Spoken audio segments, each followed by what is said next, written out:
Welcome to the Explainer. Right, let's jump straight into it, because today we are hitting the game mat with absolute maximum energy. We are breaking down one of the most high-stakes, momentum-shifting mechanics out there, the rules of Pokémon V. Okay, Section 1, meet the Pokémon V. So we are talking about massive, undeniable power here. Pokémon V are, at their absolute core, incredibly powerful basic Pokémon. And honestly, that word, basic, that's the entire foundation of their dominance.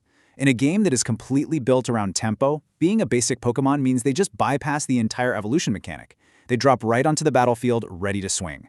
There's literally no waiting around for a Stage 1 or Stage 2, no complex deck searching setups required.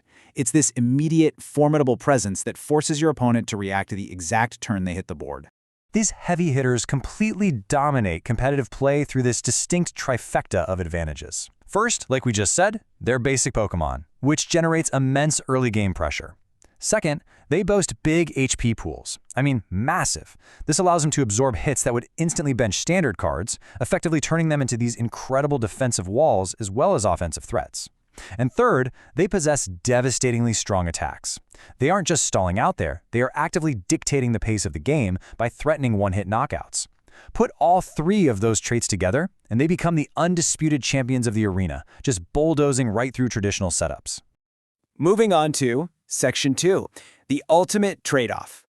Now, having a massive, heavy-hitting basic Pokémon on your side sounds completely flawless, right? But high-level strategy dictates that this kind of dominance is never free. You've built your entire board around their huge HP and sweeping attacks, but you have to stop and ask yourself, what actually happens when your opponent eventually outmaneuvers you, sets up their own heavy hitter, and finally scores that knockout? When a Pokémon V's massive HP is finally completely depleted and they are knocked out, 2, that is the magic, truly terrifying number. Your opponent gets to take 2 prize cards instead of the usual 1. Think about the math on that for a second. In a game where the finish line is exactly 6 prize cards, defeating just 1 Pokémon V allows your opponent to leap forward so dramatically. It literally turns a 6-turn clock into a 3-turn clock. Instead of having to meticulously knock out 6 individual Pokémon, they only need to take down 3 of your Pokémon V to win the entire match.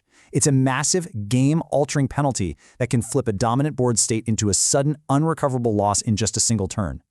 which brings us perfectly to Section 3, risk versus reward.